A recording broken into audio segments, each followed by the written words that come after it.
Good morning and welcome back to the European Rundown. To go over the prior news of last night, we had Donald Trump called for the evacuation of Tehran and is departing the G7 summit a day early to return to DC. He has been reportedly calling the US National Security Council and cutting short his visit to the Group of Seven summit. He later posted just recently that he is on his way to Washington, but it certainly has nothing to do with a ceasefire. Soon after Trump's original post, Iran's Far news agency reported explosions east of the city. The US proposed a meeting with Iran this week to reach a nuclear deal, according to Axios, which Trump later said his early return to DC has nothing to do with the ceasefire. Security Secretary Pete Hegseth told Fox News that Trump was aiming for a deal with Iran on the latter's nuclear-related activity and said the US would defend its assets in the region. Reuters reported that the US military had moved a large number of refueling tanker aircrafts to Europe to provide options to Trump amid Middle East tensions, according to two US officials.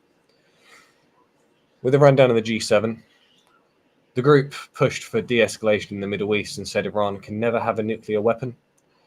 And Trump said he and Keir Starmer signed a trade deal while he failed to reach an agreement with Japan's PM Shigeru Ishiba. Mark Carney, Canada's PM, said Canada and the US are aiming for a trade deal within 30 days. And EU's von der Leyen discussed trade and Ukraine with Trump at the G7, according to a post on the X platform.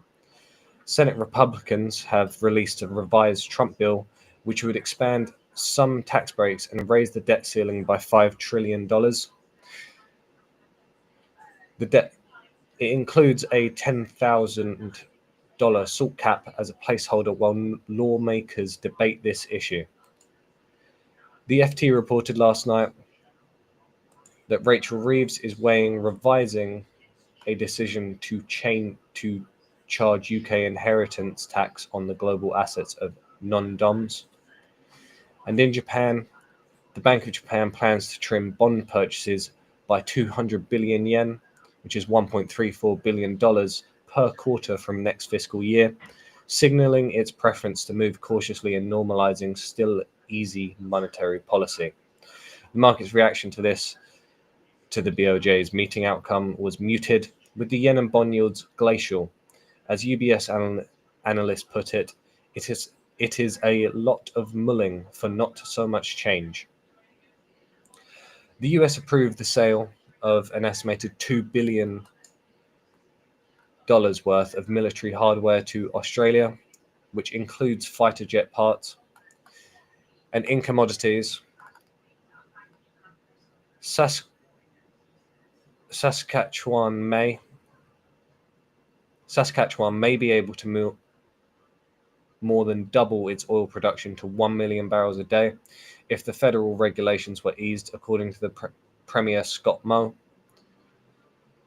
And gold will probably sink below $3,000 in the coming quarter as a record-setting rally runs out of steam, according to Citi. And in equities, Eli Lilly is in talks to buy a gene-editing startup, Verve Therapeutics, for up to $1.3 billion, according to Financial Times. And SoftBank raised around $4.8 billion through a sale of T-Mobile shares. Sabadell is considering selling TSB after receiving expressions of interest.